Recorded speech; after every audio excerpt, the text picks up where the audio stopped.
You're listening to an Ono Media podcast. Hey everyone, and welcome back to the Into the Dark podcast. I am your host, Payton, and I'm so happy you are here. It feels like it's been so long since I recorded ITD because I recorded early and then took the week off for my birthday.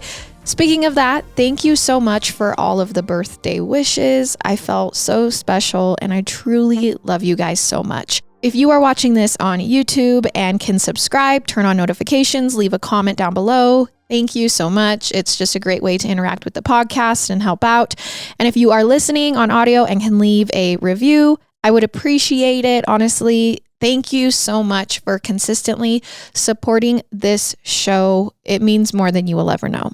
For my 10 seconds, I just wanted to talk about all of the people who tagged me in their Spotify Wrapped this year.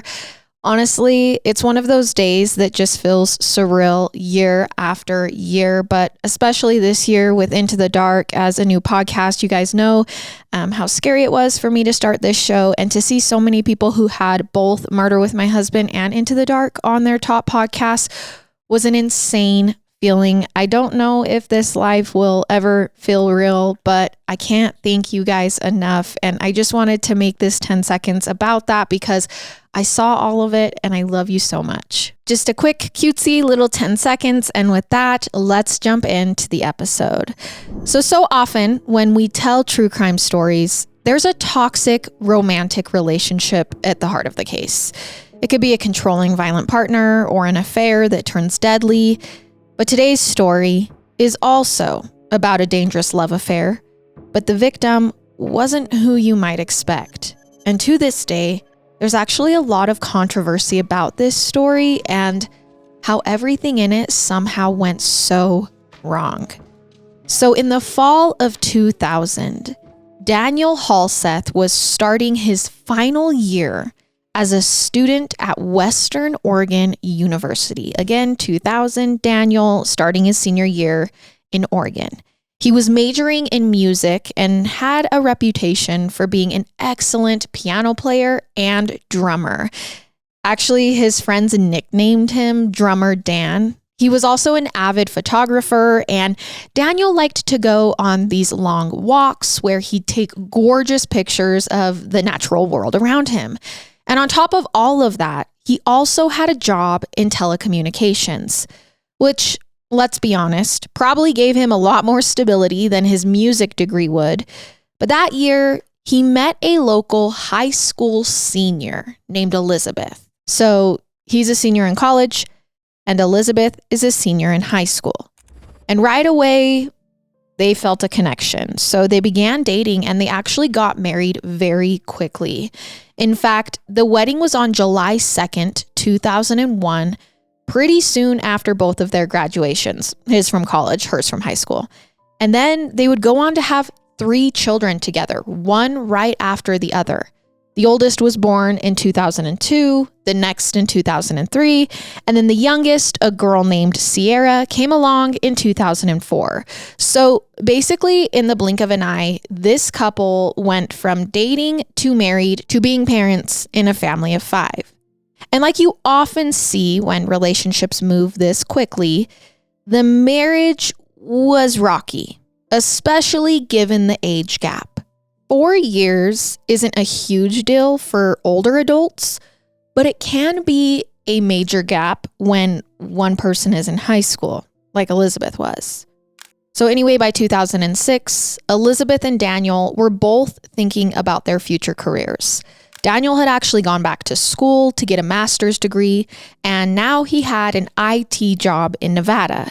And Elizabeth at this point felt called to get involved in politics. She won an election that year, and then she climbed the ranks, going from local positions to higher ones.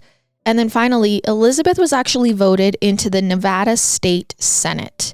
The position meant she had to work in a city that was 4 hours away from home, and because of this, she was traveling a lot. In fact, sometimes in this family, it felt like the mom, Elizabeth, was never around, and her relationship with Daniel soured. They spent some time in marriage counseling, trying to make it work, But by 2011, it was clearly time to call it quits. So that year, they divorced.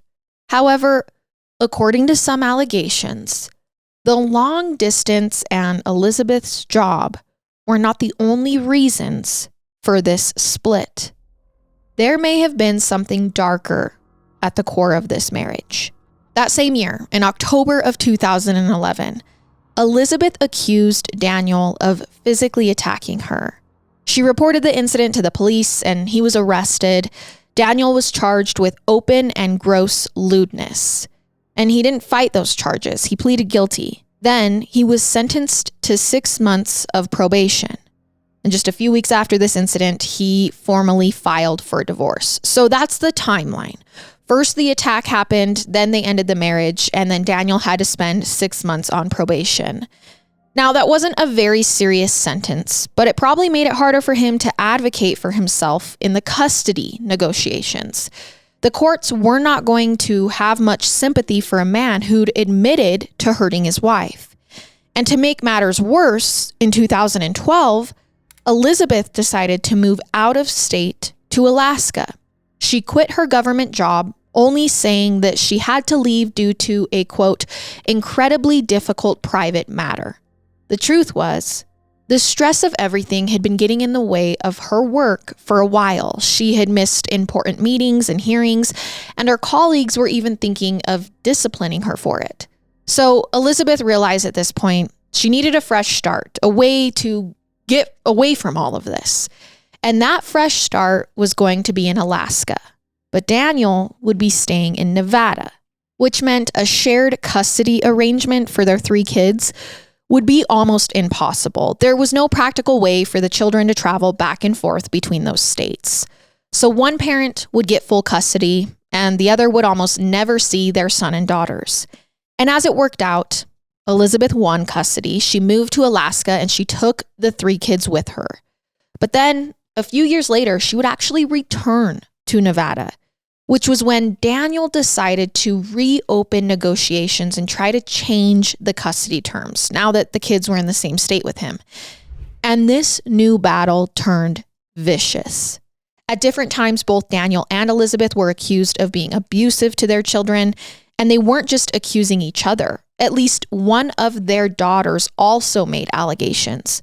So it began around 2020, although I'm not sure of the exact date.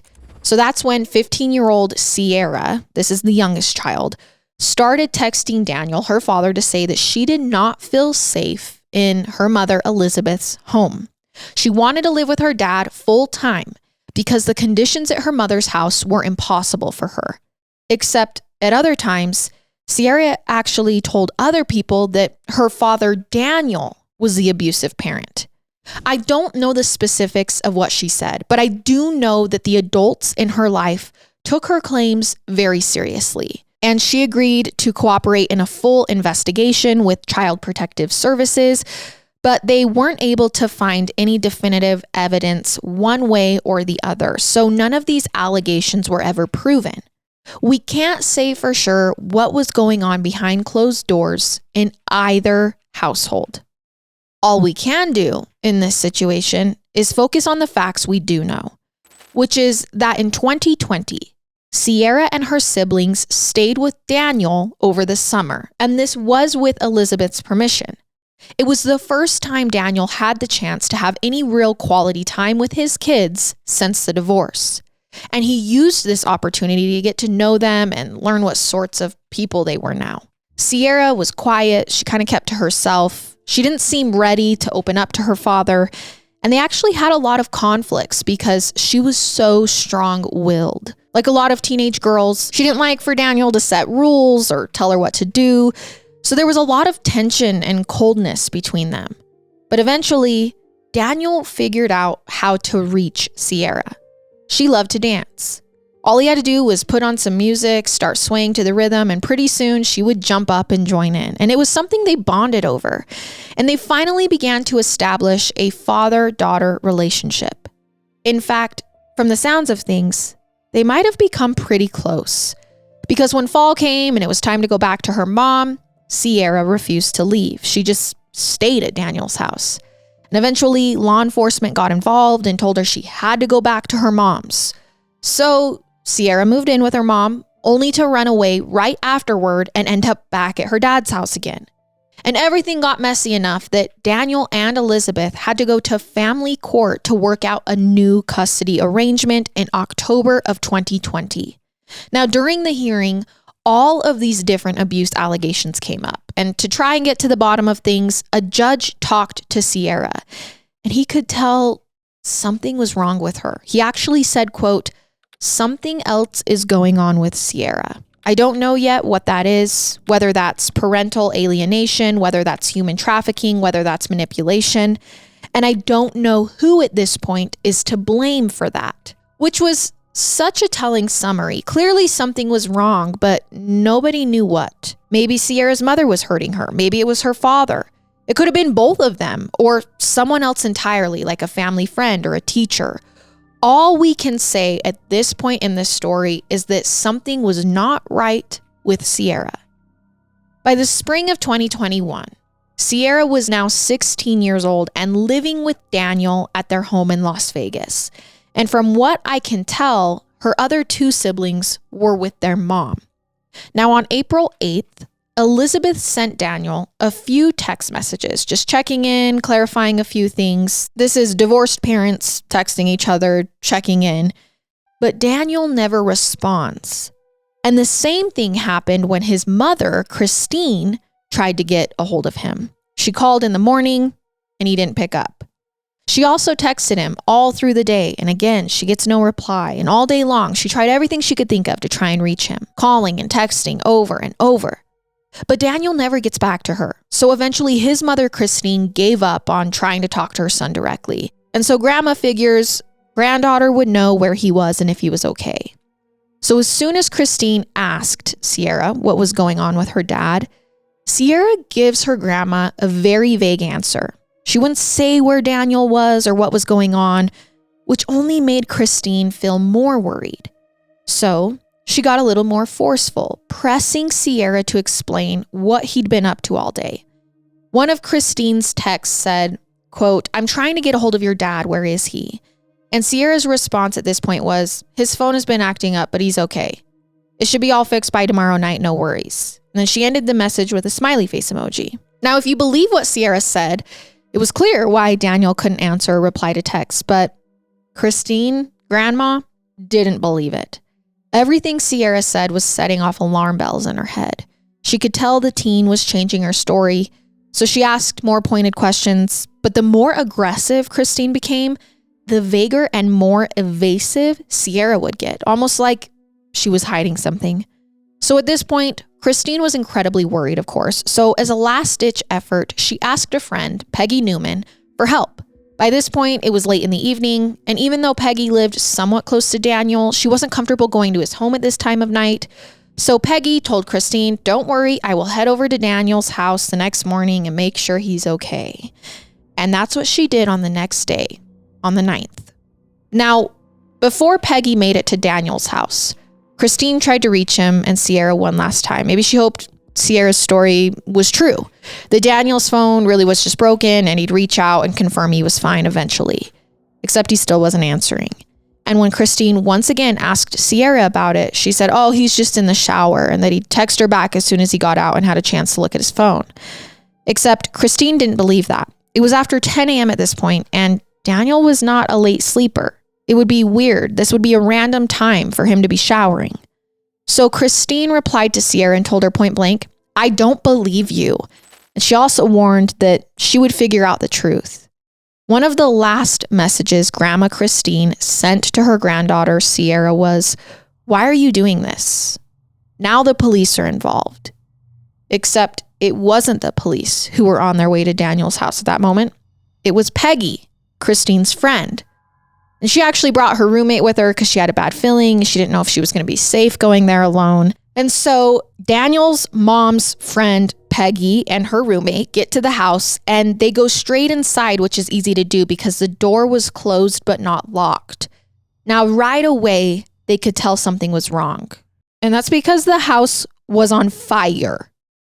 Now, the flames weren't big enough to be visible from the outside yet, so they didn't realize this before going in. But when they opened the door, the interior was filled with smoke. So now Peggy and her roommate thought there's a chance Sierra or Daniel could be trapped inside the house. So rather than run away, they actually go through the burning home. They race to each bedroom, the kitchen, the living room, yelling Daniel and Sierra's names. Remember, they went over here in the first place to check on the wellness of Daniel.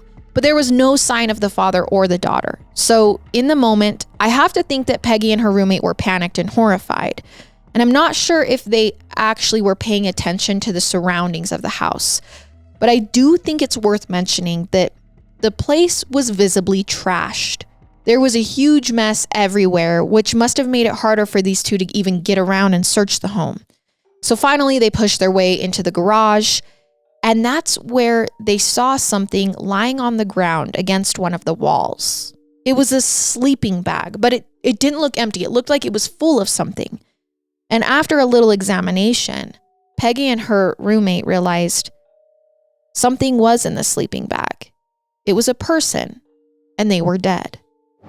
Now, at first, Peggy thinks the body is Sierra's. She actually didn't get a good look at the deceased person, but her assumption was that the 16-year-old girl had tragically somehow died in this house fire. So Peggy calls 911, and the first question the dispatcher asked was, "Do you need police, fire, or medical?" But Peggy didn't know how to answer because she needed all of the above. So she stammered. She's like, "There was a fire, we went in to investigate, and there's a dead body in the garage." Well, once the police arrived on the scene, the evidence told a different story that didn't fit Peggy's assumptions on the 911 call. First, the deceased person in the sleeping bag in the garage was not Sierra. It was an adult man, Daniel, and he hadn't died in the fire. In fact, his autopsy showed that there was no smoke in his lungs, meaning he was already dead and not breathing before the fire even started. And even worse, his cause of death was actually a brutal stabbing.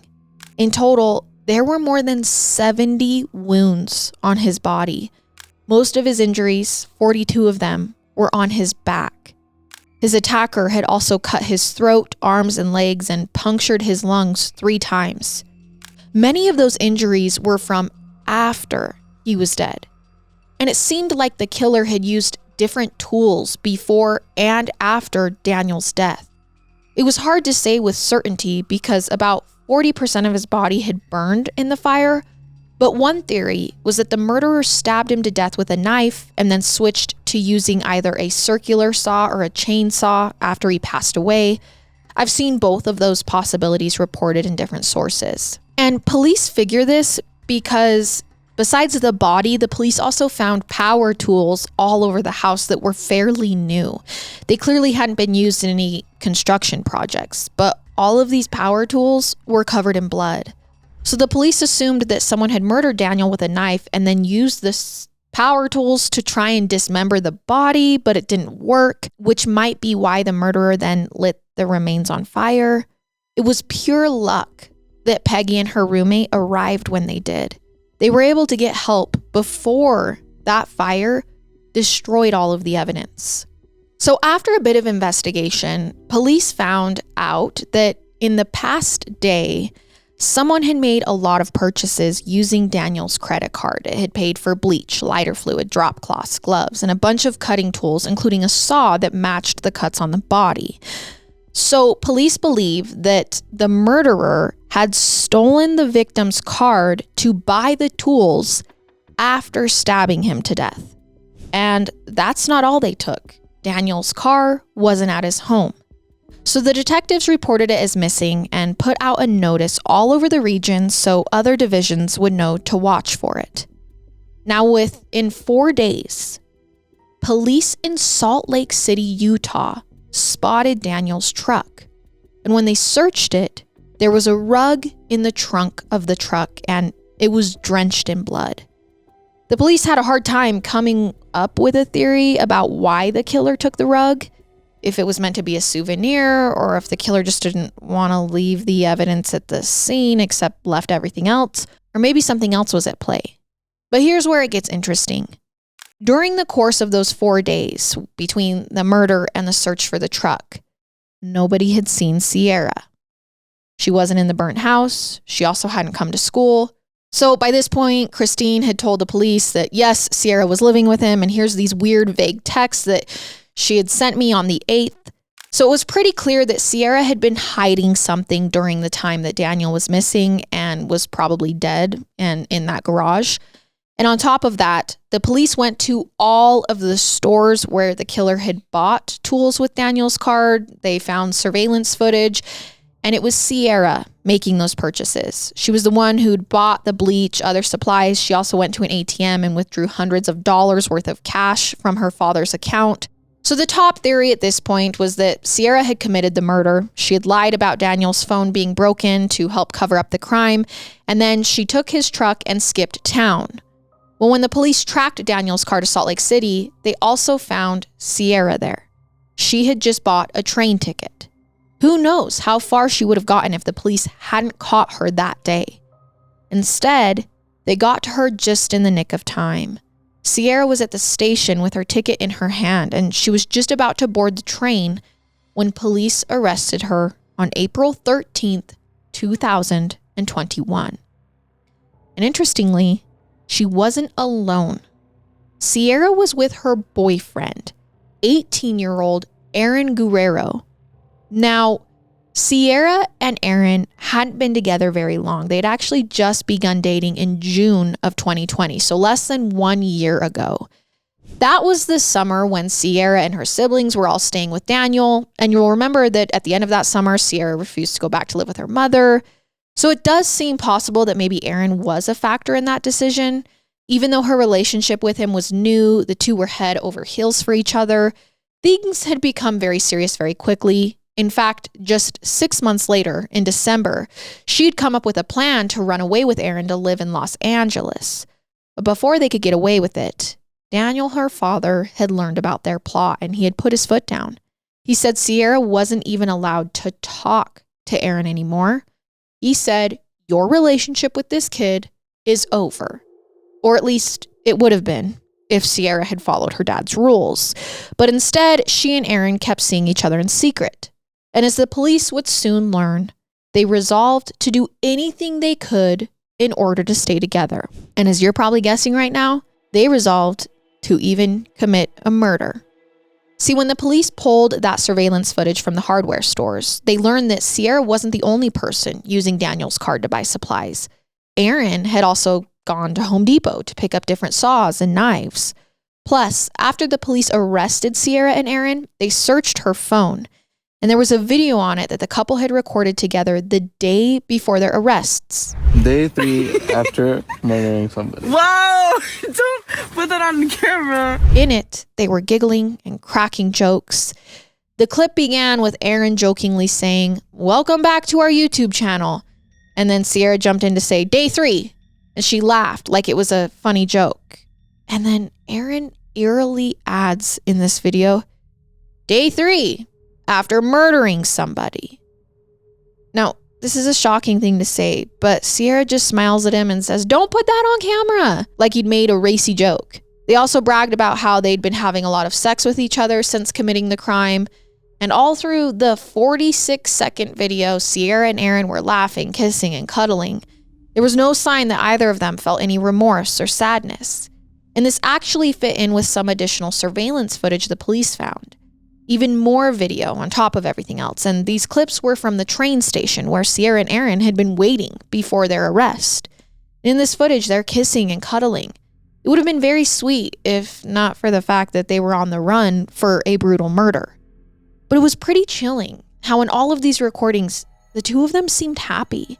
There was no sign that they felt upset or guilty. Nothing made the police think that Sierra and Aaron were under duress. It was clear to them that they had probably planned this murder, pulled it off, and now were kind of celebrating. And Sierra and Aaron's attitudes didn't change much by the time their trials began in 2022. They both admitted that they'd done it, and both of them pleaded guilty as part of similar plea deals. They each confessed of 9 charges, including murder, stealing Daniel's bank card, arson, and more. When she gave her plea, Sierra also read a confession aloud for the court. She said that she killed her father because he was abusive. According to Sierra, in court, her father had sexually assaulted her and hit her, and he'd forced her to drink alcohol against her will. According to her, it was a bad situation and one she didn't see any way out of. She'd felt like she'd had no choice but to kill Daniel. Now, it may be tempting to think that she was saying whatever she could now to earn the judge's sympathy. After all, she'd always had the option to move back in with her mother. But instead, she fought a court order telling her to go to Elizabeth's house, and she actually ran away from her mother's home to go back to her father's home. Except when Aaron gave his statement, he completely backed Sierra. That was the whole reason that he'd helped her commit the murder in the first place. According to him, Sierra had talked a lot about how her father was hurting her and making her feel unsafe. And so they came up with the idea to murder him together. He says Sierra didn't manipulate him and he hadn't coerced her. They'd made this plan as equal partners. And even now, over a year later, while he faced a judge, Aaron made it sound like this was the only choice the two of them had. He believed that Sierra had been in a terrible situation and the only way out was for Daniel to die. But I will say, not everyone agrees with Aaron's argument. Daniel's mother, Christine, this is Grandma, had publicly come out and said that she does not believe her son was abusive. In her mind, Sierra just said that to try and justify the crime. Maybe she thought the judge would go easier on her if he felt sorry for her. And in Christine's mind, that plan had worked. She believed that Sierra should have been sentenced to death, but her plea deal took the death penalty off the table. And Christine thought that was unfair to Daniel. And as for his ex-wife and Sierra's mother, Elizabeth, she supported Sierra wholeheartedly. She said that she believed Sierra was telling the truth. And while murder was not the right option, she understood why her daughter Sierra did what she did. So again, this sounds like one of those situations where we'll never know exactly where the truth lies. If the abuse ever happened or what Sierra's real motives were. Either way, the terms of the 2 plea bargains meant that both she and Aaron were sentenced to life with a chance of parole after 22 years. And of course, they would spend this time in separate prisons. And unsurprisingly, not too long after their sentencings, they broke up. It sounds like if they weren't seeing each other regularly, they had no reason to stay together. And after they split, they actually stopped talking to one another entirely. They didn't stay friends. They were completely out of one another's lives. And like I said before, usually young whirlwind romances don't last. However, this case is bitterly ironic because we still don't know if the abuse allegations are true.